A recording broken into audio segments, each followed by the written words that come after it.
Jau turbūt įprasta, kad sekmadienį bent trumpam atbėgu į ofisą. Atvažiuoju į ofisą. Šiandien, kad surinkčiau savo 11 000 žingsnių, tai automobilį netgi pasilikau kuo toliau, kad būtų progos pasivaikščioti. Sveiki gyvi. Čia vėl Povilas Petrauskas ir 17 diena iššūkio, kuris aš jau dabar matau, kiek man jisai yra naudingas, kiek man jisai yra padedantis sąmoningiau stebėti save ir visą tai, ką aš darau. Labai trumpai, kas vyksta tame iššūkyje, jeigu nematėte praeitų visų 16 dienų, tai yra, kad kiekvieną dieną, 30 dienų iš eilės stebiu save, sąmoningai stebiu save, darydamas tam tikrus sprendimus. Daug sprendimų mes padarome kiekvieną dieną, tiek aš, tiek jūs, tūkstančius, daugiau negu porą tūkstančių, man atrodo, sprendimų mes padarome kiekvieną dieną, bet aš savęs kažkada klausiau, ar mes susimastome, ar aš pats susimastau, kurie sprendimai yra svarbus, o kurie sprendimai yra tokie ongoing, kur tiesiog juos darau ir jie praktiškai man nieko, lyg nieko neturi jokios prasmės. Tai norėjau atrinkti bent vieną tą sprendimą, kuris būtų svarbus ir po 3 metų. Tad visus tuos diena iš dienos sprendimus rašausi, žiūriu, stebiu ir kiekvieną kartą prie jų grįžęs, pamastęs apie juos pagalvoju, kad taip, šitas dalykas man bus svarbus ir ateityje. Taigi, sveiki gyvi 17 dienoje, šiandieną dar viena mintis ir kodėl aš čia ofise. Ofise aš labai dėl paprasto dalyko. Tiesiog tiems, kurie galvoja kažkada tai ateityje turėti savo veiklą, savo verslus, nesvarbu, ar tai būtų amatas, ar tai būtų verslas, žinokit, nebus vieno labai svarbaus dalyko, tai yra nebus darbo valandų. Jų tarsi ir nebus, bet arba iš kitos pusės jos bus visos. Tad aš ne tai, kad man reikia kažkokius tai labai darbus padaryti ar dar kažką tai panašaus. Aš tiesiog supratau, kad per eilę metų, per savo karjerą, per tai, ką aš darau, per tai, kaip aš darau, aš pamačiau, kad būti vienumoje man yra daug lengviau, daug paprasčiau ir aš labiau koncentruotas esu tame. Aš geriau susidėlioju, susiplanuoju, dabar aš ką padariau, tai aš paleidau kelias Facebook'o reklamas dėl ateities renginių, ateities eventų, mokymų, seminarų. Viskas greit susidėliojo, susirašiau, ką veiksiu visą kitą savaitę, pasidėliojau savo naujus planus, dėl to, kad naujas sportas įsijungia, susitikimų, filmavimas, dar daug dalykų sudėliojau, atrodo viskas tilp, žinau, kad ne viskas gausis pagal planą ir viskas yra ok. Bet aš noriu grįžti prie vakar dienos temos, tai yra prie ribų. Ir aš žinau, kad kitą kartą ribos gali būti klaidingai suprastos, dėl to šiandieną keliomis mintimis pasidalinsiu būtent apie tas ribas. Mano vienas iš mėgstamiausių blogerių ir autorių, Markas Mansonas, savo knygoje, prieš tai jo blogpostuose buvo šitas reikalas įvardintas, knygoje Subtilus menas nekrušti savo proto.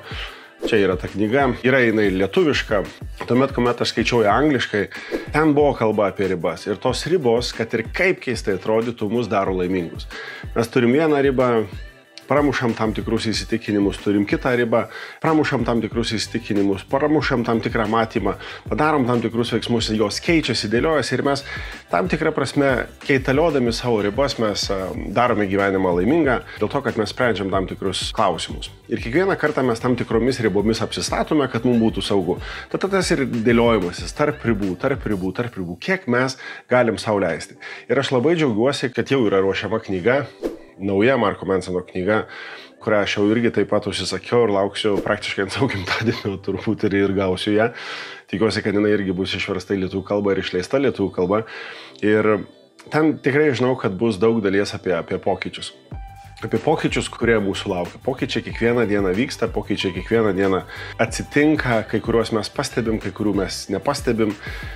Ir visa tai yra susijęs su tuo, kad mes tam tikromis ribomis ir dėliojam per pasikeitimus. Vakar buvom jaunesni, vakar buvom kvailesni, šiandien esam vyresni, turintys daugiau patirties, priimantys vis kitus sprendimus.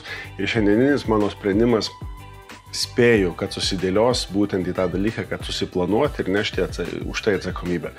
Kur yra planas, ten bus kažkokie tai veiksmai, ten galima kažką tai keisti, pamatavus, matyti pokytį ir džiaugtis to pokyčio, vėl pakeičiant ribas.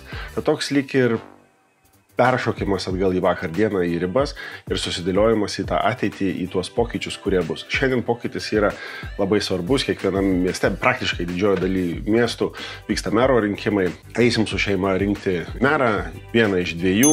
Aš savo pasirinkimą žinau, kokie pokyčiai gali būti, žinau, kokie reikalai toliau gali vystytis.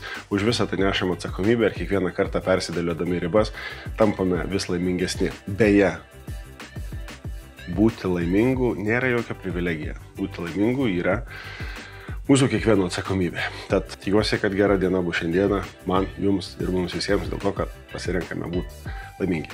Viskas, varau po šeimyną, nes jau rytas įsibėgėja į dieną ir jie jau bus atsikėlę. Iki. Va, mamyčia balsavimas. Tai eisim su dukra dabar. Paskui šeimyną. Tai pareiga įvykdyta, bet lyt pradėjo. Mes jau planavom eit pasivaikščioti su šeimyną. Tai dabar eisim švęst demokratijos šventę, mes eisim švęst demokratiją. Aš nesakysiu, už ką balsau, bet man atrodo, kad laimės tas meras, kuris dabar yra meras. Tai linkėjimai visai jo komandai. Čia tik spėjimas. Bus matyti, kaip čia bus.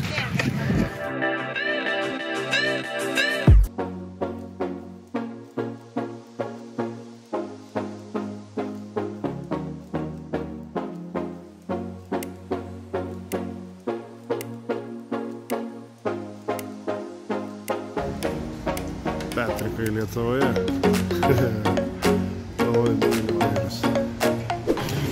Dabar aš galvoju, ar aš jau susakiau sprendimą šios dienos, ar ne. Aš kai žiūriu į tave su pavasariu, taip atrodant. Taip, palauk, apie ribas kalbėjau ir apie laimę kalbėjau. O, gerai, klausimas. Klausyk, būt laimingu čia pareiga ar privilegija? Pareiga ar privilegija? Aha. Pareiga sau. Aha.